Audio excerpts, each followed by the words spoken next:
Hello बच्चों, let us understand the solution for this question. The question says that in the following question, statement of assertion A is followed by statement reason are. Assign 1, 2, 3, 4 to the statement. First, if both assertion and reason are correct and reason is correct explanation of assertion. Assertion and reason are correct but reason is not correct explanation of assertion. See, assertion is correct but reason is incorrect. ये हमारे पास ये होगा, ये B और ये A है. If both assertion and reason is incorrect. So first हमारे पास है if net external force on body is 0, the acceleration is 0. Reason acceleration does not depend upon force. So सबसे पहले हम इसमें की कंसेप्ट की बात करते हैं और वन बाय वन क्वेश्चन को डिस्कस करते हैं. की कंसेप्ट के लिए सिंपल, जो हमारे पास फोर्स होता है, फोर्स निकालने के लिए मास इनटू एक्सेलरेशन और मोमेंटम हमारे पास होता है मास इनटू वेलोसिटी. सो यहाँ से देख सकते हैं, पहले हमारे पास है अगर नेट एक्सटर्नल फोर्स बॉडी पे 0 है तो उसका एक्सेलरेशन 0 होगा.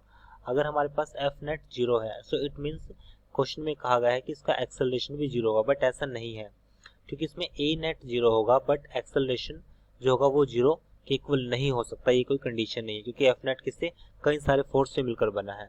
Acceleration does not depend upon force.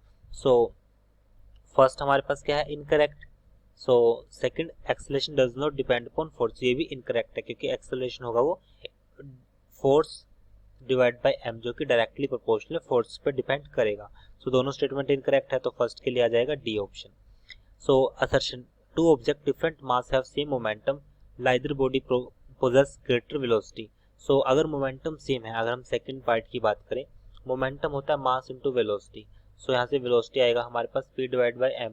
अगर मास लाइदर मींस मास की वैल्यू कम है तो वेलोसिटी क्या हो जाएगी, ज्यादा. सो लाइदर बॉडी पोजेस ग्रेटर वेलोसिटी, जो कि हमारे पास ये बिल्कुल जो हमारे पास वैल्यू है जो वो करेक्ट है. सो ये हमारे पास करेक्ट है assertion. For all body momentum always remain constant, जो कि रॉन्ग है क्योंकि मोमेंटम हमेशा, मास डिफरेंट होगा तो मोमेंटम हमेशा डिफरेंट रहेगा, हर एक के लिए कांस्टेंट नहीं रहेगा. सो करेक्ट और incorrect, assertion correct reason incorrect, तो इसमें आएगा हमारे पास सी ऑप्शन. फिर हमारे पास है acceleration produced by force in the motion of body depends only upon its mass. Yes, for constant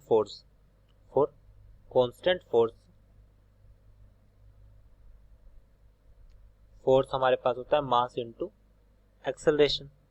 so produced by force in motion of a body depend upon its mass, so mass पे depend करता है.